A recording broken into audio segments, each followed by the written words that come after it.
Perkenalkan, nama saya Reneldis Julita Bria dengan NIM 21142010002 dari Fakultas Keperawatan Universitas Pembangunan Indonesia Manado.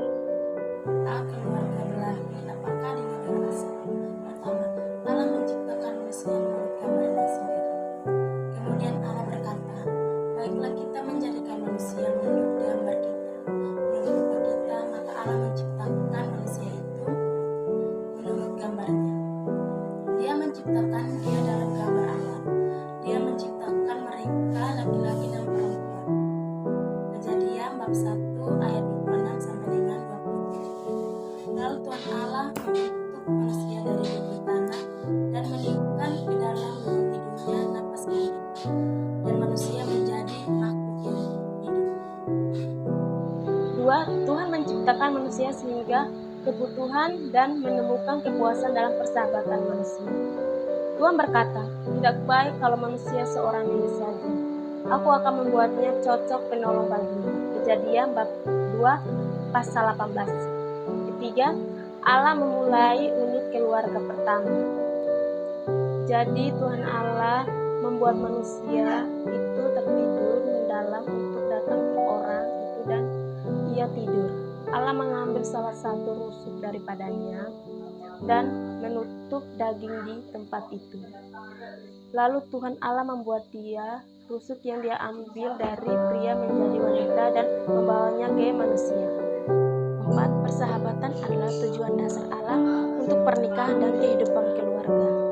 Seks adalah Allah ditabiskan cara mengatasi kesepian penting dari eksistensi manusia.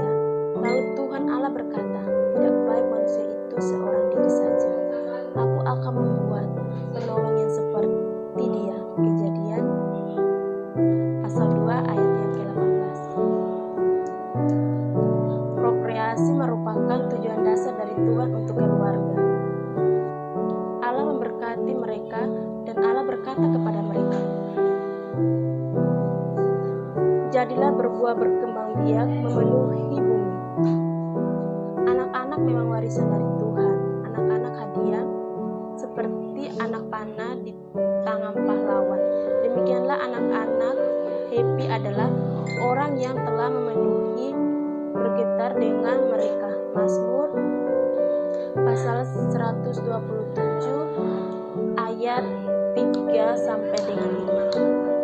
Yang keenam, pemeliharaan masih satu tujuan dasar dan Tuhan untuk keluarga. Sekarang jika orang tidak membesarkan anak sendiri dan terutama untuk rumah tangga, dia telah mutlak dan lebih buruk dari orang yang tidak beriman. 7. Panggilan Alkitab untuk hubungan pernikahan akan ditaridal dengan penyerahan bersama dan sukarsia dalam saling menghormati dan kepercayaan mengirimkan satu sama lain dalam takut akan Kristus. Efesus pasal 5 ayat yang ke-21. Alkitab menyebut untuk pemenuhan timbal balik dalam hubungan seksual dalam hubungan pernikahan. 9. Alkitab panggilan untuk kesetiaan timbal balik dalam hubungan monogami. Pernikahan harus dihormati oleh semua dan ranjang pernikahan tetap bersih karena Allah akan menghakimi orang tidak bermoral dan berzina. Ibrani pasal 13 ayat yang keempat. Jangan berzina. B. Hubungan istri kepada suami. Pertama, dia adalah mencintainya. Wanita yang lebih tua adalah untuk mendorong wanita muda untuk mengasihi suami mereka sehingga pesan Tuhan tidak akan difitnah. Titus pasal 2 ayat 3 sampai dengan 5. Kedua, dia harus responsif terhadap kepemimpinannya. Istri, tunduklah kepada suamimu seperti kepada Tuhan, karena suami adalah kepala istri seperti juga Kristus adalah kepala gereja.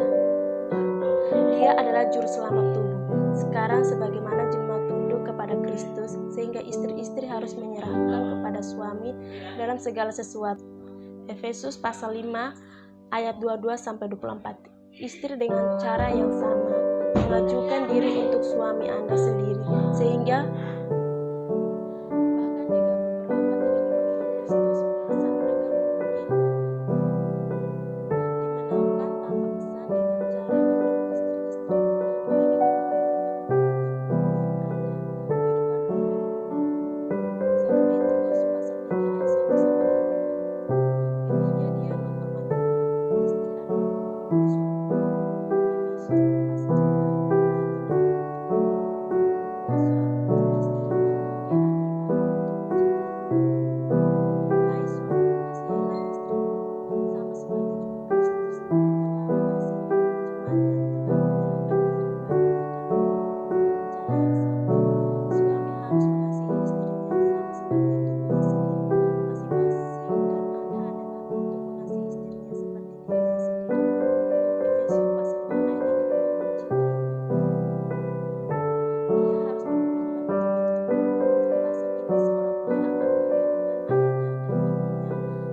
dalam pelatihan dan pengajaran Tuhan.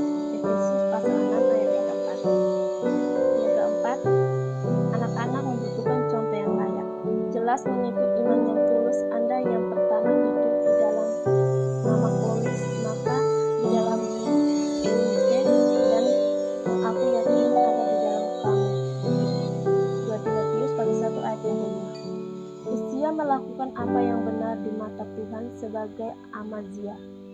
Ayat yang telah dilakukan 2 Tawari pasal 26 ayat yang ketiga sampai dengan yang keempat.